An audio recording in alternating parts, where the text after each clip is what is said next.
If you are what you should be, you will set the world on fire. If you are what you should be, you will set the world on fire. I love the quote. I love the quote for a few reasons. Number one, if we're not setting the world on fire, what does that tell us? It tells us that we're not what we should be. We're not what we should be. And I think very often we know we're not setting the world on fire. You know, if we as a Catholic Church were what we should be, we'd be setting the world on fire. But we're not setting the world on fire, are we? But that's our mission. We're not what we should be. Think about your parish. If your parish was what it should be, it'd be setting your community on fire. Yes or yes? Yeah. But most parishes not set their community on fire. You know, it's just like a refueling station for the people who have membership. We've got to change that. We've got to go from maintenance to mission. You know, and then you've got to ask yourself, if you are what you should be, you'd be setting your little corner of the world on fire. Okay, how do we get there? How do we get to that place? You know, part of the problem is there's so many voices in our life, right? So many people have expectations of us. So many people have an agenda on our lives. So many people want us to live our life in a certain way. So many voices telling us we should do this or we shouldn't do this. I love reading biographies. I read a lot of biographies and autobiographies. And last year I read 3 different ones about Pablo Picasso last year. And very fascinating guy. I mean, there's no question Picasso was a genius. Okay? He was also a madman. There's no question he was also a madman. And our culture, if you're a genius, our culture will put up with anything. You know? If you're a genius, our culture will put up with anything. In fact, I think our culture now is actually to the point where our culture actually believes that if you're a genius, you also have to be a madman. You know, and like probably the most recent example is probably Steve Jobs. Okay, there's no question Steve Jobs was a genius. There's also no question Steve Jobs was a madman. You know, the way he treated people or disrespected people. Even the idea that when he got cancer, you know, he didn't need treatment because he was going to live in his what does he call that? Non-reality zone or whatever. And that was going to fix it. So genius and madman. Our culture believes that you have to be a genius or you have to be a madman if you're a genius now. And I think that's really sad. It also is a monumental lie. Monumental lie. Because it's only true when religion is not present in an authentic way. Okay? Mother Teresa, genius, not madman. Francis of Assisi, genius, not madman. And you can look at any of the saints. So the only thing that can reconcile the genius in a way that's humble and authentic is authentic spirituality. You know, anyway, I was reading these books last year about Pablo Picasso, and toward the end of his life, he did this interview with Time magazine, and the interviewer was really trying to understand him and, you know, his childhood and all that sort of stuff. At one point, Picasso just stopped the interview. He said, "Listen, let's get straight to it. You're trying to work me out. I'll help you. When I was a kid, you have to understand it. When I was a kid, my mother used to say to me, not just once, but over and over and over again, she used to say to me, Pablo, if you become..." Is that Pablo?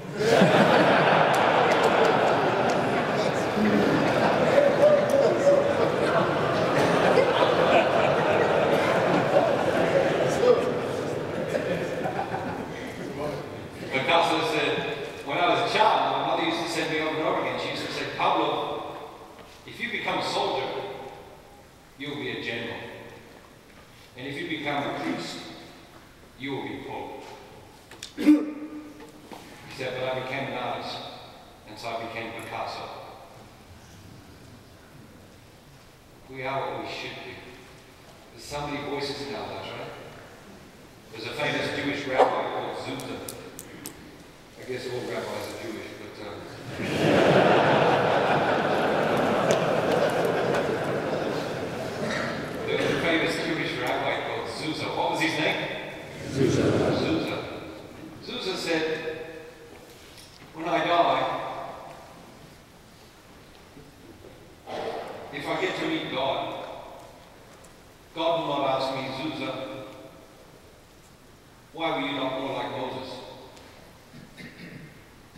He said, God will ask me, Zusa, why were you not more like Zusa?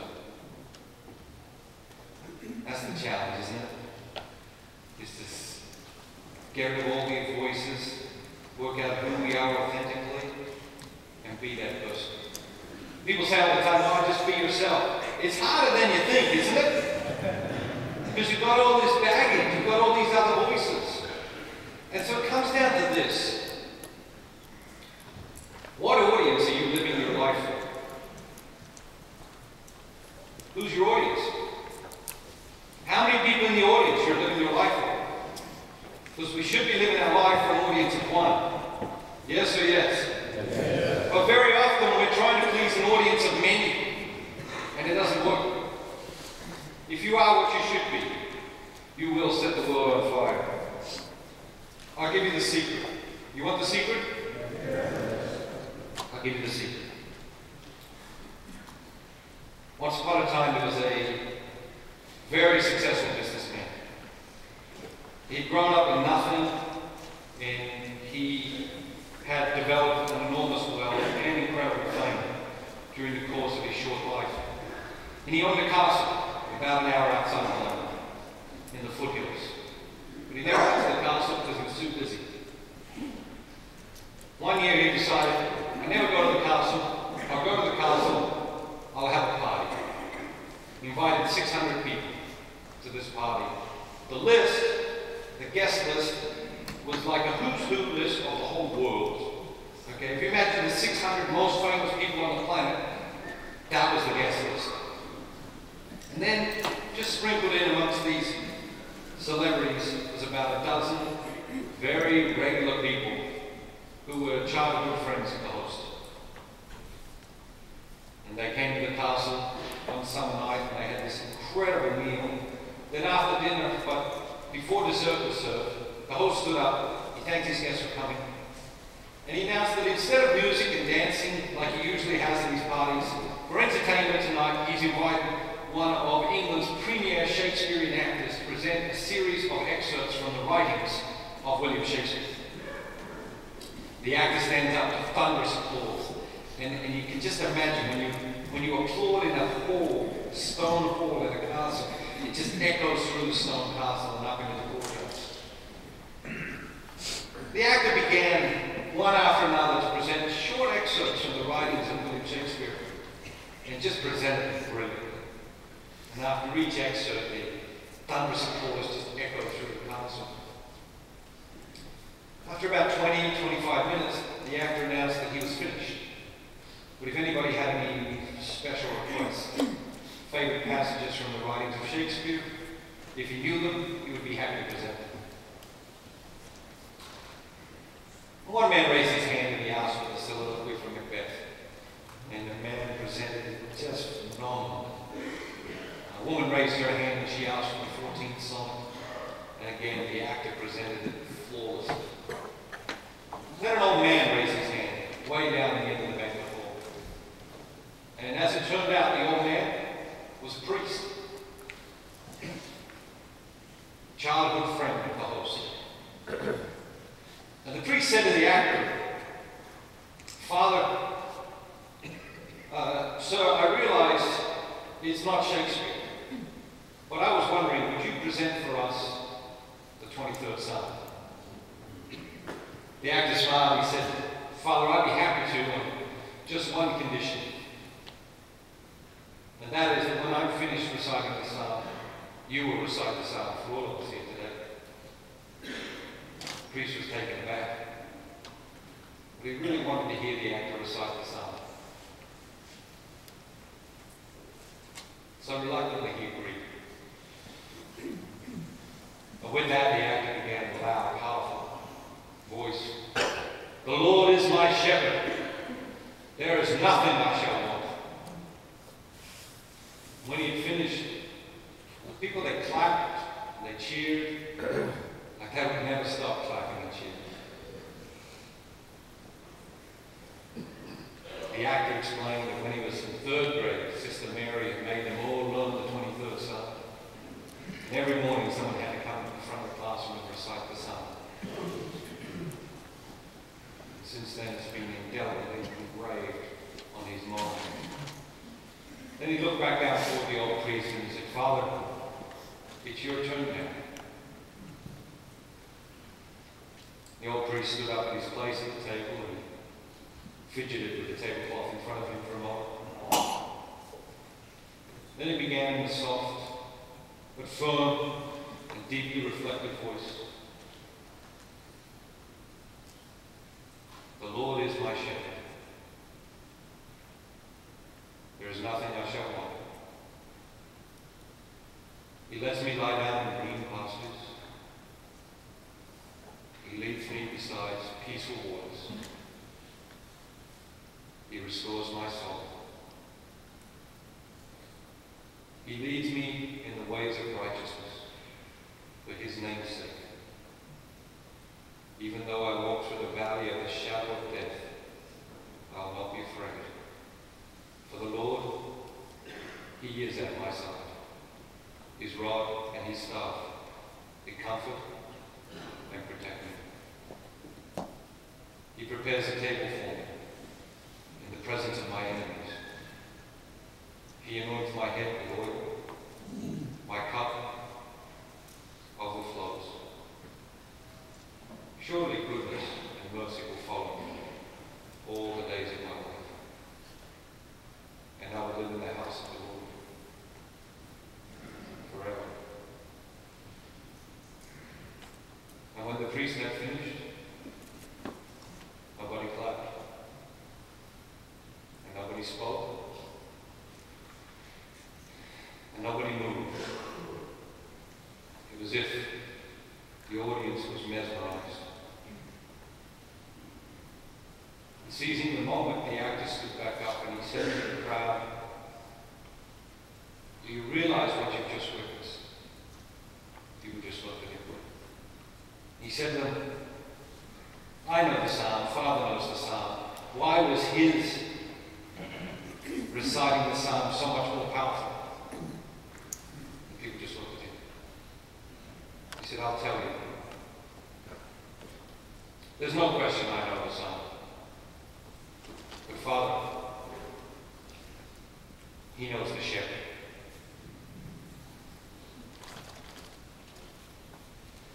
If you do nothing else with your life,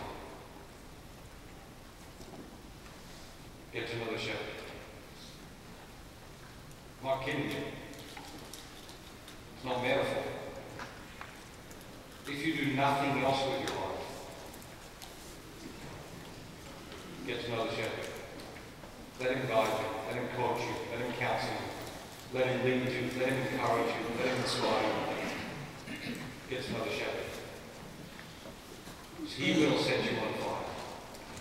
And you in turn will set the world on fire. You know, I remember when I was a kid, maybe, I don't know, 13, 14 years old, John Paul II came to Australia. They had this big mass outdoors. Must be really people. My dad took me to this mass. And I remember, John Paul II, after communion, like he knelt down,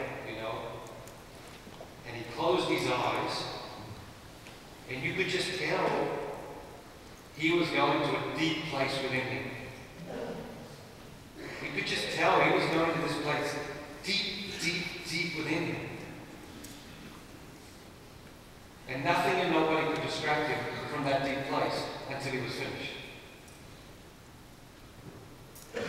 And he lived his life from that deep place. It was an extraordinary life he lived. Find that deep place within you. Start to live your life in that deep place. Because the world wants you to live your life in a shallow place. The world doesn't want you to think about life. The world is driven by consumption. The more you think about life, the less you consume. The world doesn't want you to think about your life. The world wants you to live from a shallow place, because shallowness drives consumption. And that's all that's driving our culture today. God wants you to live your life in a deep place. So find that deep place within you. You can't find it out there in the crazy world, busy world. I wish I could give it to you. You know? But I can't. You've got to do the inner work, and you've got to do it for yourself. God will help you. God will help you. But you've got to do the inner work, and you've got to do it for yourself. It's time. The world's a mess. You know, I talk to people. Parents, they're worried about the world their kids are going to grow up in, right? I got 2 little ones. Now 3 and 1.5, and I think, what kind of world is it going to be when my son's 21? What kind of America are we going to live in when my son's 21? You know? I talk to grandparents. You know what grandparents tell me most? You know what they tell me? They tell me, I try not to think about it. I try not to think about it. I said, well, why? I said, because it just makes me too anxious. We need a game changer, right? Everyone can see that. And if you and I are not willing to change on a deep level, then there will be no change. Not for the positive anyway. We've got to start thinking on a different level. It's been a great day. It's been great to be with you. I want to thank a few people, if that's all right. I want to thank Ken, who basically spearheaded this thing. I want to thank Father Dean. I want to thank all the priests from all the co-hosting parishes. And I see a bunch of priests here today. You know, your priests are busy, folks.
But here, I want to say something really serious for a minute. Let's set that stuff down.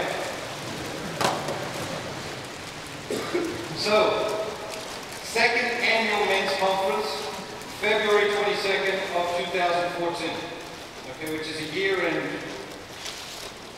5 days from now, is that right? There's plenty of time, right?